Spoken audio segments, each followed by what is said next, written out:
Narcissists have a lot of tricks up their sleeve. We know this all too well, so in this video, I'm going to talk about the top ways you, and in fact all of us, get tricked by a narcissist, and we're starting right now.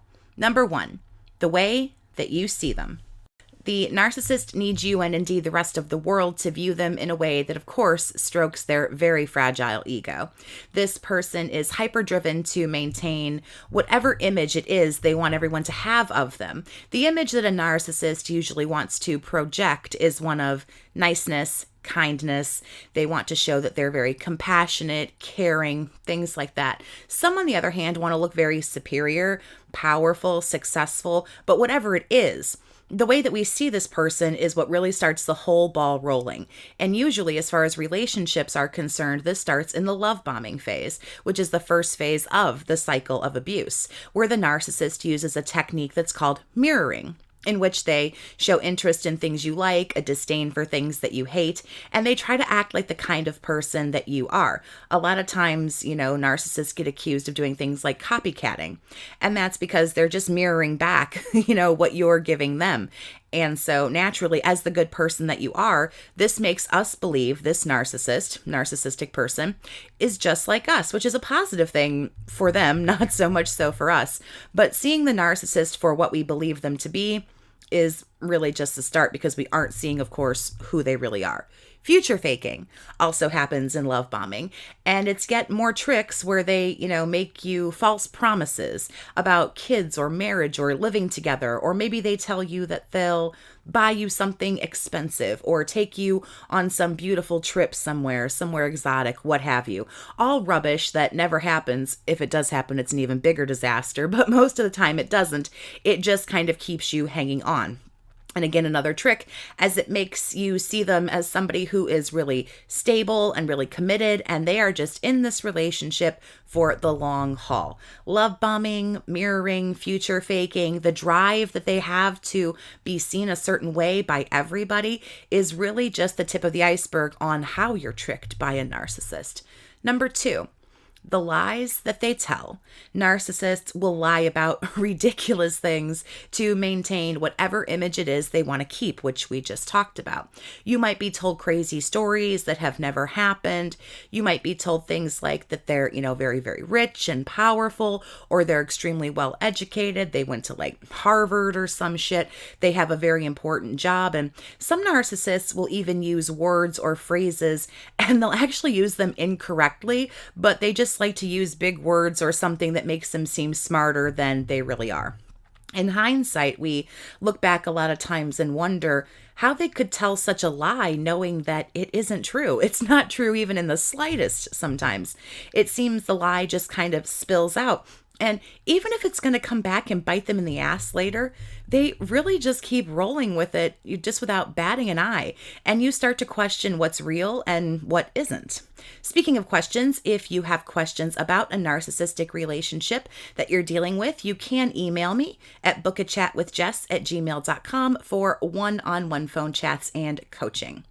Number 3, the lack of guilt and shame. People who are highly narcissistic have literally no limits on how incredibly insane the lies are that literally just fall out of their mouth faster than somebody falls down the stairs. As we just briefly touched on, they tell flat out false lies without batting an eye, without getting any kind of nervousness or anything.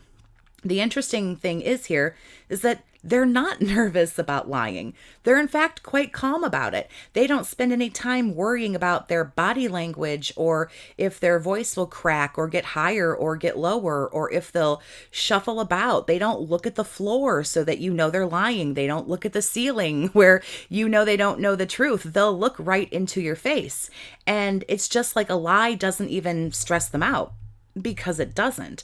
They don't sweat or stumble and fumble over words, and it makes it hard to figure out what's real and what isn't. And it's where we have a lot of problems in these kinds of relationships, because most well-adjusted people feel a little twinge, at the very least, of guilt about lying. It's uncomfortable. We know that we're doing something wrong, and most of us feel at least a little bit of shame when we do something like that. Most narcissists learn off of trial and error, what works and what doesn't, what people will believe, what they're less likely inclined to believe, things like that. And also, the longer somebody has been doing this, like anything else, the better they get at it. This helps them to tell the lies so beautifully without faltering in any way, shape, or form. Another thing that helps them do this, to say these outlandish lies and stories so easily, is some of the bullshit that they try and feed us, they actually believe. Lots of narcissists struggle with being incredibly delusional. They live their own version of reality. If they think something is true, then quite naturally they're going to be, cool as a cucumber when they do in fact lie right into your face and tell you that they've been skydiving off Mount Kilimanjaro, which, by the way, is a volcano that erupts on the moon, or whatever the hell it is that they're telling you. And a tip that I want to offer here, which isn't really part of the list, but I do just want to, throw this in here. Compulsive liars, like narcissists, they can trick your brain, but what they can't trick is your gut. Trust your gut, or intuition, if you will, when it says that something is wrong. Things felt wrong in the very beginning of my relationship with an obvious narcissist, but I was convinced of things like, well, you're overreacting, you're overthinking, you're not giving the dude a chance, and things like that. And so when I did catch glaring red flags that, now that I've researched my relationship, there were several, I realized where I faltered.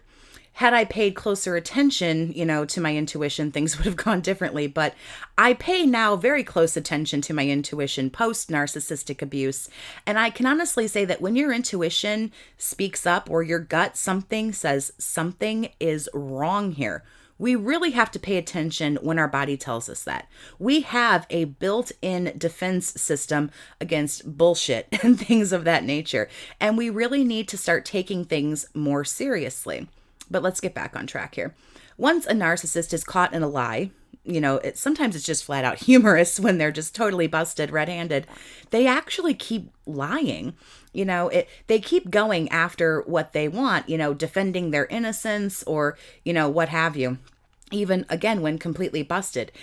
If nothing else about a narcissist, you really have to admire the tenacity they have for really just going after what they want and just having, absolutely no shame about it. But along with not expressing shame or guilt, I want to throw in here just another sign that's ever present in narcissism, and that is the lack of empathy and sympathy as well. So definitely be on the lookout for that. It's not necessarily a trick. It's just a warning sign if you're kind of wondering, well, what else do I look for here? So number fourth way they trick you, the way that they see you.